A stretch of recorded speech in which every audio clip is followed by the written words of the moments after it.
दीवाना बना देले बारू, दिलवा पे बिजली गिरा देले बारू। भारी होगा भारी लोग पर बताओ।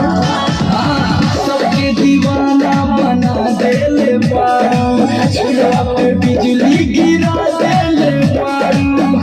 आगे छोड़ू का जब देखो फॉर्म हमर लगाई करे अच्छा चले लगे तोहर मन हमके रानी घायल करे पायल तोहार।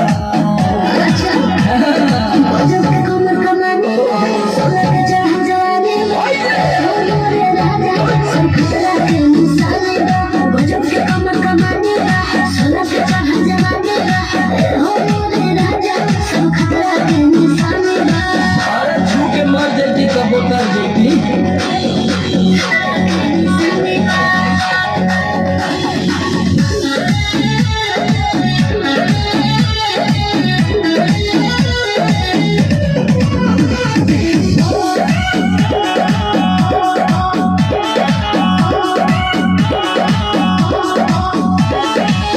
पातर पातर बातो हरी कमरिया देखला बिना न हटे नजरिया। अरे तू चीज ऐसा बारू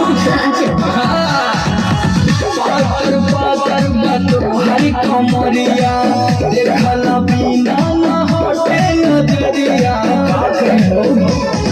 साई पर आकाश समय पड़ल चाहे घाटा हमने पता चल गया करो तोहरा पे गोरी लोगवा मारे हजार कमर ढाल पूरा।